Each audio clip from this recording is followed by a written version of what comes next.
Good morning. आज की class में हम लोग कंप्लीट करने वाले हैं थ्री किंगडम क्लासिफिकेशन जो पर्टिकुलर हीकल ने दिया था। ठीक, अब तक हम लोगों ने कंप्लीट किया है two kingdom classification. Two kingdom classification में लीनियस ने उन्होंने एंटायर लिविंग ऑर्गेनिज्म में उनको दो भागों में बांट दिया, एक तो प्लांट्स और एनिमल्स। जो भी पर्टिकुलर प्लांट्स हैं उनको कंसीडर किया गया, ठीक, हर्ब्स, सर्ब्स और ट्री में, और एनिमेलिया है, एनिमेलिया को उन्होंने पर्टिकुलर एनिमल्स को एनिमेलिया में कंसीडर किया बेस्ड ऑन देयर उनके आरबीसीज पर कि उनमें रेड ब्लड है, उनका जो ब्लड का कलर रेड है या नहीं है। ठीक, उसमें तो और आगे पर्टिकुलर अगर मैं बात करूं तो इसमें कुछ चीजें ड्रॉबैक थी।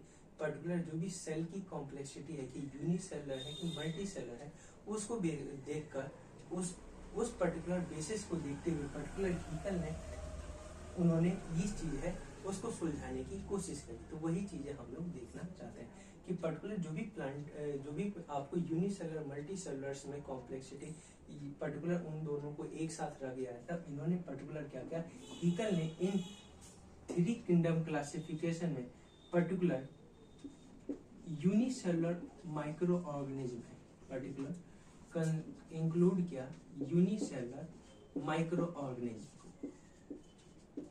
पर्टिकुलर यूनिसेलुलर माइक्रो ऑर्गेनिज्म को कंसीडर किया गया। ठीक, और मोस्ट वाइडली यूनिसेलुलर्स थे, मोस्ट वाइड वैरायटी जितने टाइप के भी आपके यूनिसेलुलर हो सकते थे उनको कंसीडर किया गया। ठीक, इसमें पर्टिकुलर कुछ आपके एक्वेटिक यूकैरियोट्स भी थे। ठीक, एक्वेटिक यूकैरियोट्स थे। यूकैरियोट सेल का टाइप यूकैरियोटिक है पर सेल का नंबर क्या एक ही है, यूनिसेलुलर है।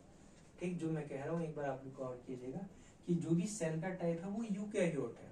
ठीक, कि मतलब तो ऐसे लिविंग ऑर्गेनिज्म कैसे हो जाएंगे, यूकैरियोट्स होंगे, पर उनमें सेल का नंबर क्या अगर है तो नंबर कितनी है, ओनली वन ही आपको देखने में।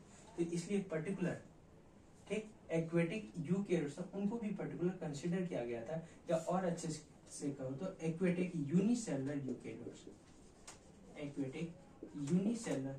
यूकैरियोट्स उनको कंसीडर किया गया था पर्टिकुलर। और इसी को बेस को देखते हुए उन्होंने पर्टिकुलर जो एग्जांपल्स की बात करूं तो यहाँ पर बैक्टीरिया है, यूनिसेलुलर है, पर्टिकुलर बैक्टीरिया है यूनिसेलुलर है।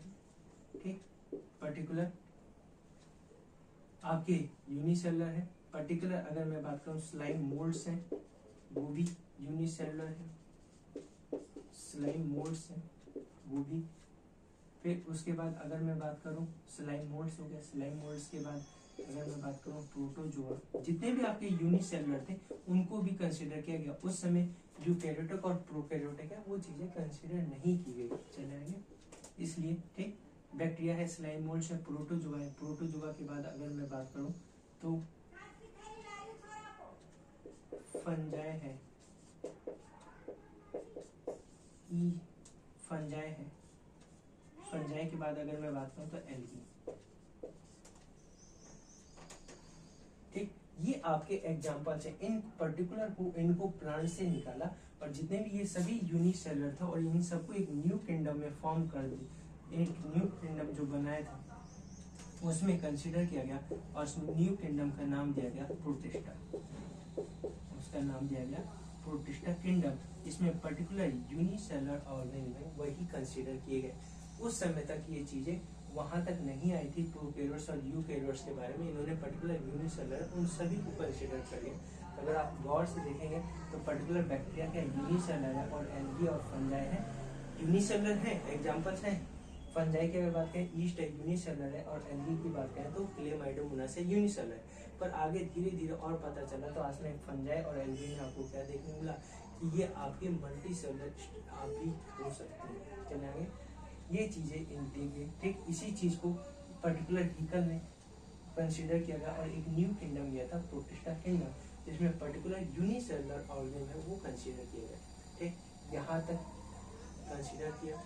फिर उसके बाद नेक्स्ट क्लासिफिकेशन आया, ठीक, जो हीकल साहब ने दिया था फोर किंगडम क्लासिफिकेशन, और उन्होंने यही चीजें चलकर आगे यूकैरियोटिक और प्रोकैरियोटिक है वो सारी चीजें हैं उनको उन्होंने सॉल्व किया। ठीक, नेक्स्ट अगली वीडियो में हम उनकी बात करेंगे। धन्यवाद।